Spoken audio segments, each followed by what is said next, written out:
Good morning, everyone. I'm Don Harkins with Your Florida House Team and Your Florida Loan Team here Wednesday, April 8th with a real estate market update for Orlando, Florida.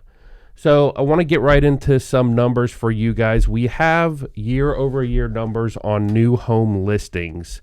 This is going to speak to inventory levels and seller sentiment. Last year, April 1st, to April 8th, 2019, we saw 730 homes listed during that 1 week period in Orange County.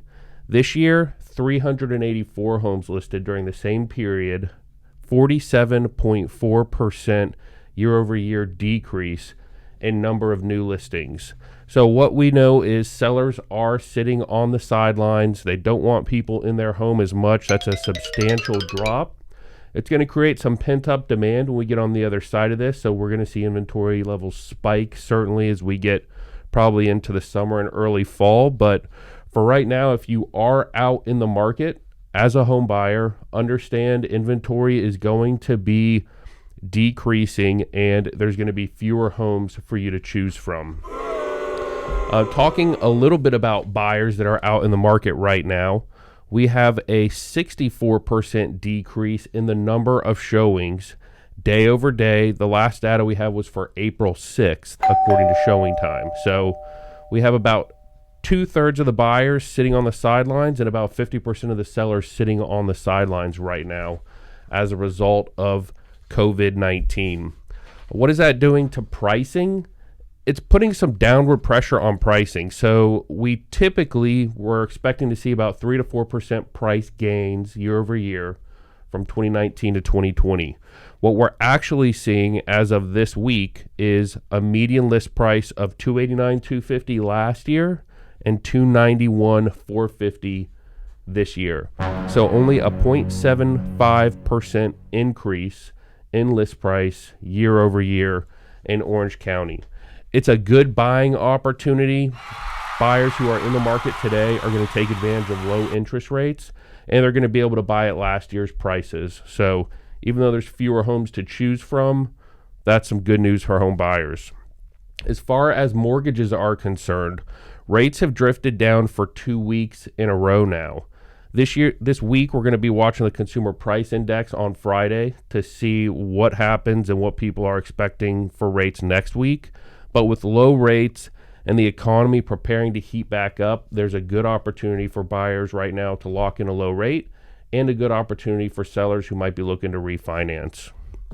I want to address a question we've been getting a lot. Will there be a market crash as a result of COVID-19? And it's a good question. We see listings are down, showings are down. We know people aren't leaving their house as much. There's obviously some people who've lost their job. There's been furloughs. So will all that lead to a market crash is a great question. The short answer is we think there's overwhelming evidence that there will not be a market crash. And I'm going to go over some of that with you. So the first thing I want to show you is historic data for the Mortgage Credit Availability Index. And I'll put that up on the screen. Basically, today, it's a lot harder to get a mortgage than it was at the peak of the irresponsible lending that took place that led to the mortgage crash. So people who got mortgages and who own homes today can afford the homes that they have a history of paying on time, and were more heavily scrutinized before that mortgage was approved. The second thing that makes us think there will not be a market crash is housing prices have actually risen during 3 of the last 5 economic recessions. One of the recessions where prices didn't rise, they only dropped by 1.9%. It's a pretty negligible drop for a recession. And the other recession where prices dropped, that was fueled by irresponsible lending, bad housing practices. It was a housing-driven recession. So completely different than the environment we're seeing today. Another reason we don't think the market will crash is number of homes for sale. So you can see in 2007 during the market crash, there was a huge oversupply of homes, up to 13 months of inventory in some circumstances. We're still massively undersupplied in today's market. Many markets before we went into this COVID-19 era were sitting at around 3 to 4 months supply of inventory, still a seller's market. As you just heard, we're probably even slipping into a stronger seller's market with less inventory. So lower inventory keeps prices up, supports prices. So just another reason. Annual home price appreciation. This is another thing we're keeping an eye on, and another reason we don't think we're going into a recession. We've seen much more sustainable levels of price appreciation over the last 5 to 6 years than we did in the years that led to the crash. So leading up to the crash, at the height, we saw 12.5% year-over-year appreciation. In the last 6 years, the highest year we've seen is half of that, 6.4%. And you can see when you remove the big run-up and the subsequent recession, and then the most recent price gains, we're still really exactly at historical levels where we'd expect to be if we remove that big dip in recovery.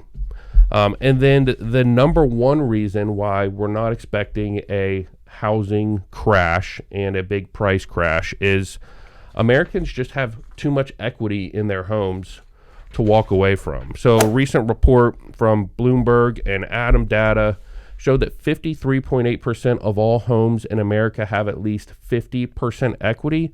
37% of homes in America are owned free and clear right now. Americans have a ton of equity in their properties.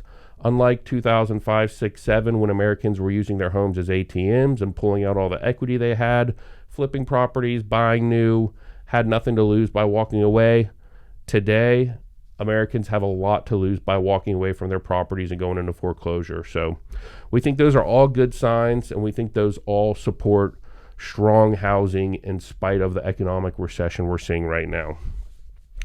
The last thing I want to talk about a little bit is essential services. So real estate is an essential service, and I know there's a lot of debate out there about who should be an essential service, who should be out of the house, who should be working right now. And I want to share with you a little bit of information about who is involved in a home sale as far as supporting vendors and supporting partners on the sale team. So typically what happens in a real estate listing and sale cycle is a real estate agent will be prospecting and marketing and will generate a new home listing. They'll bring that listing onto the market. There are some sellers that self-motivate and will list their home, but a lot of times there's a real estate agent beginning the conversation with a homeowner and bringing that home onto the market as inventory. And when that happens, listing paperwork gets signed, and the first person who's impacted is the administrator or the compliance officer that reviews that paperwork and files it and keeps track of it. The next person that's involved is probably a home stager or a home designer. On our team, a home consultation is provided free of charge for all our new listings. So we pay for that home stager to go in and provide business to them. Sometimes they move in furniture, sometimes they just work with the homeowner. But that's the second person. The third person is a photographer for professional listing photos. The fourth person is a videographer, 3D tour operator, or drone operator. The fifth person is a sign company. The sixth person is a printer to make brochures and postcards and print marketing and flyers. The seventh person is a graphic designer, somebody to create all the different mediums that we're going to use for social media advertising. The eighth person is a social media manager, somebody who's running those advertisements and optimizing those campaigns. The ninth person is a title company and all the people they employ to do lien searches and notaries. 10th person is a mortgage lender and all the folks that support that mortgage lender to generate the mortgage. 11th person is going to be a home inspector. 12th person is going to be a survey company.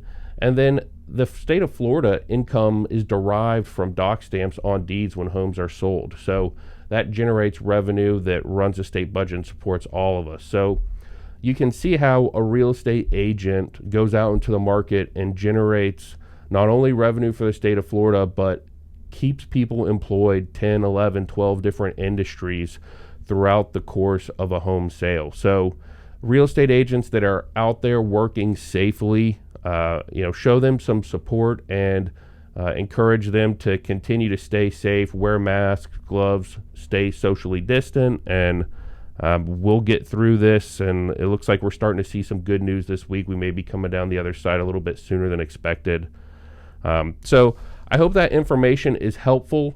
We are here for you at Your Florida House Team and Your Florida Loan Team. If you know somebody who's really struggling right now, reach out to us privately and let us know. We've got a team with great agents and great support. We've got a really great office here at Keller Williams at the Park and at Waterstone Mortgage. So we've got a lot of resources to help somebody who might be struggling. And thanks for your continued support and for reaching out and keeping an eye on us over the past couple weeks. And we'll continue to bring you relevant and current real estate news as we move through this and into the summer and late spring real estate season. Hope you all have a great day, a great week, and take care.